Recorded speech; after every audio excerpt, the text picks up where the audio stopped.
साल की सभी 24 एकादशियों में निर्जला एकादशी महत्वपूर्ण एकादशियों में से एक है। इस दिन व्रत रखने से सभी एकादशियों का फल प्राप्त होता है। निर्जला एकादशी व्रत सबसे कठिन माना जाता है क्योंकि ज्येष्ठ माह की भीषण गर्मी में रखा जाता है और भोजन ही नहीं जल तक ग्रहण नहीं किया जाता है। मगर भगवान विष्णु की कृपा से भक्त निर्जल रहकर उनकी पूजा अर्चना करते हैं।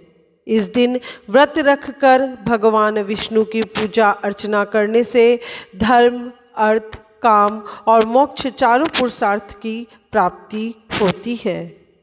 आध्यात्मिक उन्नति, सुख, शांति, समृद्धि, अच्छे स्वास्थ्य की प्राप्ति होती है। माँ लक्ष्मी की कृपा से जीवन में किसी प्रकार का कोई अभाव नहीं रहता। निर्जला एकादशी व्रत के महत्व का इसी बात से पता लगाया जा सकता है कि अपनी रक्षा व भगवान विष्णु की कृपा प्राप्त करने के लिए मनुष्य ही नहीं, देवता, दानव, नाग, यक्ष, गंधर्व, किन्नर, नवग्रह आदि भी यह व्रत रखते हैं। इस व्रत के करने से सभी पाप नष्ट हो जाते हैं और व्यक्ति जन्म मरण के बंधन से मुक्त होकर वैकुंठ धाम को प्राप्त करता है। ज्येष्ठ माह के शुक्ल पक्ष की एकादशी तिथि 17 जून की प्रातः 4:42 से 18 जून को प्रातः 6:23 तक रहेगी। ऐसे में उदया तिथि के चलते निर्जला एकादशी का व्रत 18 जून को रखा जाएगा। इस व्रत को सूर्य उदय से लेकर सूर्यास्त तक बिना अन्न व जल के किया जाता है। वहीं द्वादशी तिथि 19 जून को 7:29 तक रहेगी। इसलिए 19 जून को एकादशी व्रत का पारणा 7:29 के पहले ही किया जा सकता है। इस बार 24 घंटे से अधिक की एकादशी तिथि है जो शुभ संयोगों के साथ उन्मीलिनी महाद्वादशी का योग बना रही है। आइए हम जानते हैं कि उन्मीलिनी द्वादशी योग है क्या।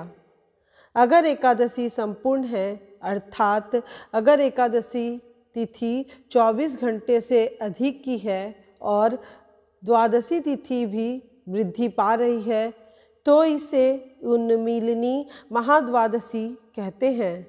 इस महाद्वादशी को उपवास करने से एकादशी व्रत से भी सहस्त्र गुना ज़्यादा फल मिलता है अर्थात 1000 गुना ज़्यादा।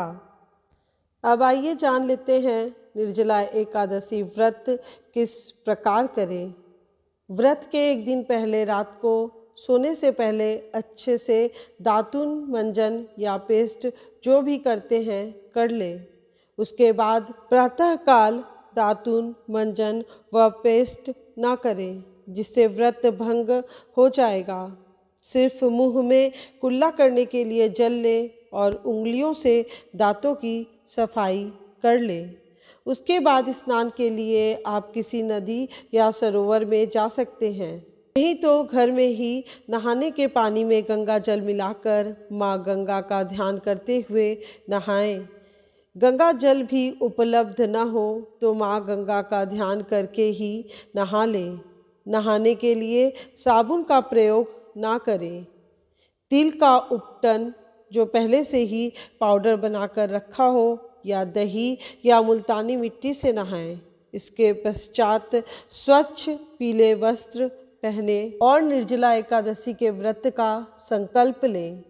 अब भगवान विष्णु और माँ लक्ष्मी की प्रतिमा या चित्र के सामने दीपक और धूप जलाएं और फूल, धूप, दीप, नैवेद्य अर्थात फल, मिठाई, तिलक अर्थात चंदन या कुमकुम और तुलसी दल अर्पित करें। भगवान विष्णु की पूजा बिना तुलसी के अधूरी मानी जाती है, इसलिए तुलसी की व्यवस्था पहले से कर ले क्योंकि एकादशी और द्वादशी के दिन तुलसी पत्र नहीं तोड़ना चाहिए।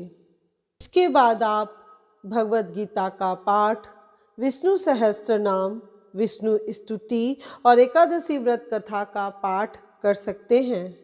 अंत में भगवान विष्णु की आरती करें और प्रार्थना करें। आज के दिन दान की बड़ी महिमा है। यदि आप जल दान कर सके तो बहुत ही अच्छा होगा। इसके साथ ही जूता, छाता, पंखा, सत्तू, फल, मिठाई, अनाज भी दान किया जा सकता है। आज के दिन किए हुए दान का महत्व अक्षय हो जाता है। अगले दिन व्रत का पारणा करें, जो कि 7:29 के पहले किया जा सकता है। व्रत का पारण करने से पहले ब्राह्मण को भोजन कराना चाहिए। इसके लिए पहले से सभी इंतजाम कर लेने चाहिए, और यदि नहीं किया गया हो तो उसके लिए आप अलग से पैसे निकाल के रख दें। अब आइए जान लेते हैं कि व्रत का पारण या व्रत को खोला किस प्रकार से जाए। पूजा पाठ कर लेने के पश्चात भुने हुए 7 चने के दाने अपने हाथों में ले लेने हैं और अब 7 चनों के 14 टुकड़े कर लीजिए। अब 7 टुकड़े अलग अलग जगह रख दीजिए। अब सिर्फ 7 टुकड़ों को उठाकर अपने बाएं हाथ में रख लीजिए और दाएं हाथ से एक एक दानों को अपने सिर से पीछे फेंकिए और मन ही मन ऐसा भाव कीजिए कि मेरे 7 जन्मों के शारीरिक, वाचिक और मानसिक पाप नष्ट हो जाए। ऐसा करने के बाद 7 अंजलि जल पीना है और बचे हुए 7 दानों को खा लेना चाहिए। इसके पश्चात आप घी और सेंधा नमक से बने हुए हल्के आहार का सेवन कर सकते हैं। अगर आप उपवास नहीं रख रहे हैं तो भी निर्जला एकादशी के दिन चावल का सेवन नहीं करना चाहिए। इसके अलावा मांस, मदिरा, प्याज और लहसुन आदि का सेवन भी नहीं करना चाहिए। इस दिन किसी भी प्रकार के अनैतिक और गलत कामों को करने से बचना चाहिए। पद्म पुराण में ऐसा वर्णन मिलता है कि जो भी मनुष्य इस दिन जल के नियम का पालन करता है वह पुण्य का भागी होता है। उसे एक एक पहर में कोटि कोटि स्वर्ण मुद्रा दान करने का फल प्राप्त होता है। मनुष्य निर्जला एकादशी के दिन स्नान, दान, जप, होम आदि जो कुछ भी करता है वह सब अक्षय होता है। निर्जला एकादशी से जुड़ी कथा पहले से ही चैनल पर उपलब्ध है, जिसका लिंक डिस्क्रिप्शन बॉक्स में दिया गया है। आप वहां से इससे जुड़ी कथा के बारे में सुन सकते हैं। आइए जानते हैं निर्जला एकादशी पर इस बार 1 या 2 नहीं बल्कि 6 शुभ योग बन रहे हैं, जिससे इस दिन का महत्व और भी बढ़ गया है। निर्जला एकादशी के दिन शिव योग, सिद्ध योग, त्रिपुष्कर योग, त्रिग्रही योग, बुधादित्य योग और शुक्रादित्य योग जैसे महान योग बन रहे हैं। इन शुभ योगों में भगवान विष्णु और माता लक्ष्मी की विधिवत पूजा अर्चना करने से जीवन के सभी कष्ट दूर होते हैं और दान करने से अक्षय फल की प्राप्ति होती है। इसी के साथ उम्मीद करती हूँ कि इस वीडियो में दी गई जानकारी आपके लिए उपयोगी होगी। यदि आज का वीडियो आपको पसंद आया हो